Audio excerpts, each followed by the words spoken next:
आपको बता दें कि मध्य प्रदेश सरकार का बजट आज पेश होने वाला है। मध्य प्रदेश सरकार के बजट से ग्वालियर अंचल के लोगों को भी काफी उम्मीदें हैं। भाजपा के जनप्रतिनिधियों का कहना है कि बजट में हर आम और खास से जुड़े मुद्दों को शामिल किया जाएगा, जबकि कांग्रेस कह रही है कि इस बजट से कोई उम्मीद नहीं है। वहीं महंगाई की मार झेल रही आम जनता इससे मुक्ति का बाट जो रही है।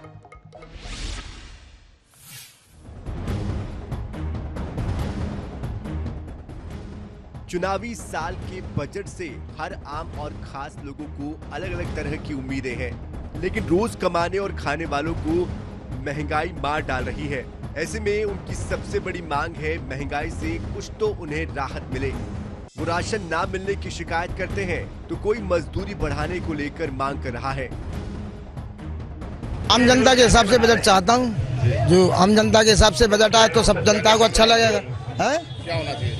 सबसे पहले तो राशन का हिसाब किताब सही होना, सस्ता होना चाहिए।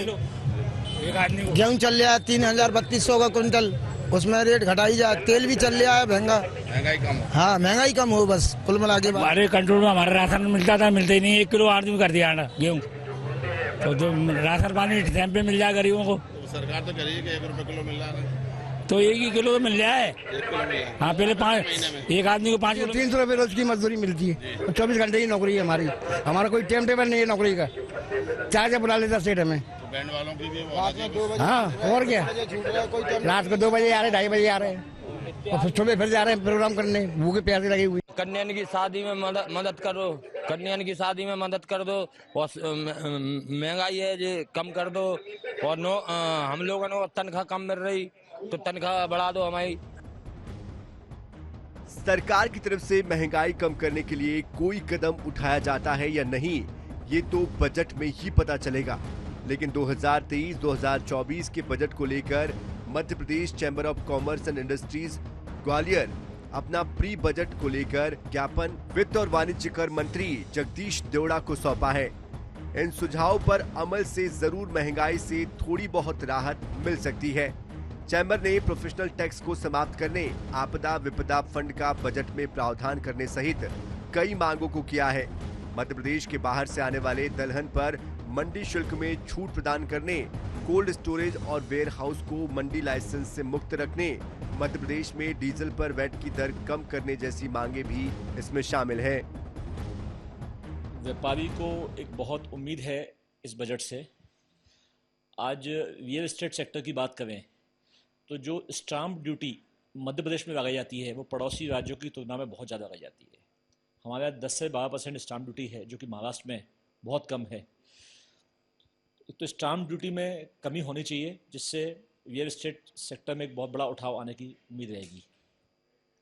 पेट्रोल डीजल पर वैट की लगातार सुझाव मध्य प्रदेश चैम्बर ऑफ कॉमर्स और सभी व्यापारिक संस्था द्वारा सरकार को दी जाता आ रहा है, लेकिन उसमें भी पड़ोसी राज्यों की तुलना में हमारे यहाँ टैक्स ज़्यादा है। आप देखते हैं कि पेट्रोल जब गाड़ी यहाँ से निकलती है मध्य प्रदेश से, तो वो मध्य प्रदेश में पेट्रोल डीजल न लेते हुए राजस्थान और उत्तर प्रदेश की हो जाते हैं।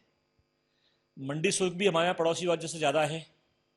तो सरकार को इस प्रकार से इसको तर्कसंगत बनाना चाहिए बजट को, कि पड़ोसी राज्यों की तुलना में कोई भी टैक्स हमारे यहाँ ज़्यादा ना हो, तभी प्रदेश का व्यापार बढ़ेगा।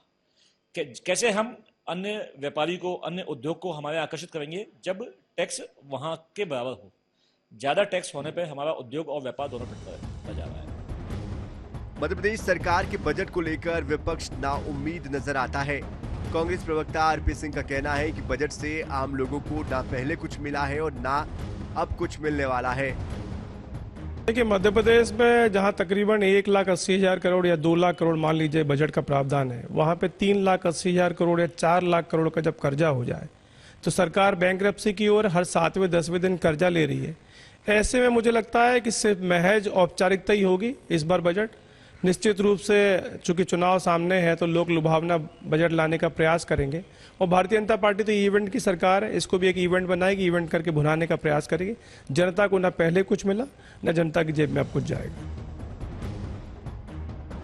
इधर भाजपा का दावा क्षेत्र में विकास की गंगा बहाने का है। इन दिनों भाजपा नेता क्षेत्र का विकास बताने के लिए विकास यात्रा निकाल रहे हैं। जाहिर है कि उनके लिए आने वाला बजट जनहितकारी होगा।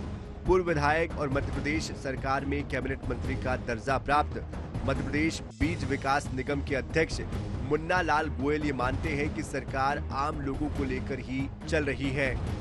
बीजेपी के शहर जिला अध्यक्ष अभय चौधरी सहित बीजेपी के पदाधिकारियों को ये लगता है कि बजट जनता के हितों को ध्यान में रखने वाला ही होगा।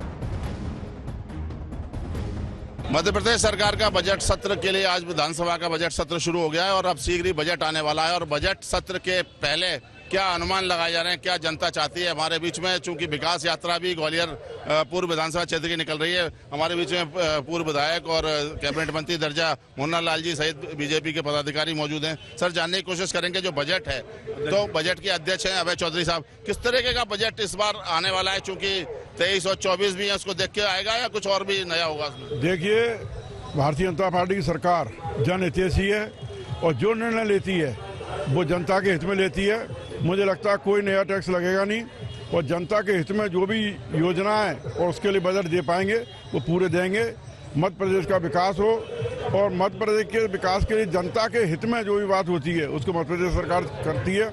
अभी हमने देखा कि जो नीति आई और उसके अनुसार उन्होंने आते बंद किए। आते से भले ही सरकार का नुकसान हुआ, परंतु चूंकि उनको लगा कि जनता के हित में नहीं है तो उन्होंने आते दूर करे। मंदिर और कॉलेजों से 100 मीटर की दूरी पे वाइन की दुकानें खुलेंगी।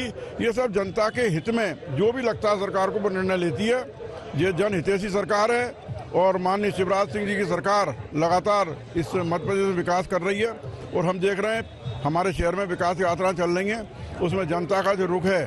और आज 5 तारीख के बाद 1 बजे जो लाडली बहना का फार्म भरेंगे शिवराज सिंह जी सरकार, और 10 जून को उनके खातों में पैसा डालना शुरू होगा।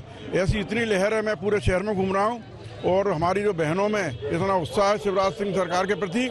और मैं समझता हूँ इस देश की सबसे बड़ी योजना और सबसे हितैषी योजना सिद्ध होगी।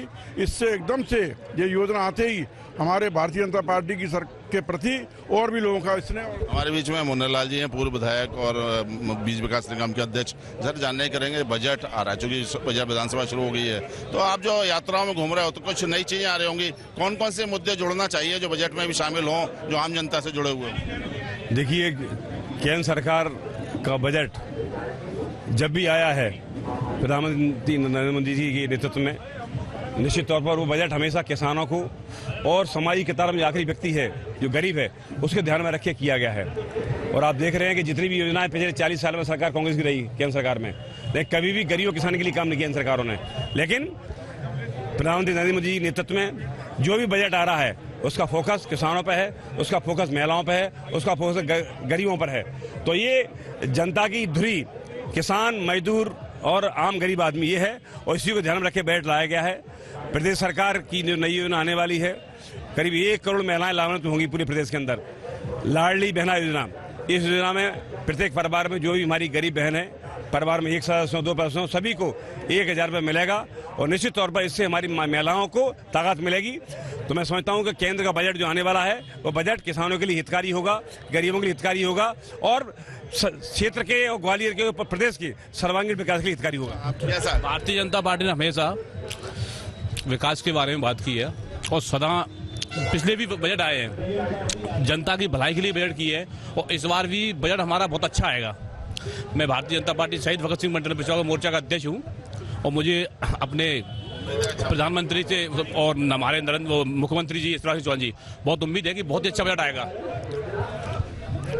ये थे बजट को लेकर अलग अलग तरह की प्रतिक्रियाएं और लोगों का जो कहना है जो बजट है वो बिल्कुल इस बार चूंकि चुनावी बजट है उसमें उम्मीद भी ज़्यादा है, लेकिन सबकी अलग अलग राय है कि बेरोजगारी और दूसरी समस्याएं, वो जनता से जुड़ी समस्याएं, उनको बजट में शामिल किया जाना चाहिए। लेकिन भाजपा का दावा है कि चूंकि केंद्र और मध्य प्रदेश की सरकार की विजन अपने आप में आम जनता से जुड़ा हुआ है, इसलिए बजट बहुत ही जनता के हित का होगा। कैमरामैन अजय उपाध्याय के साथ जावेद खान, INS न्यूज़।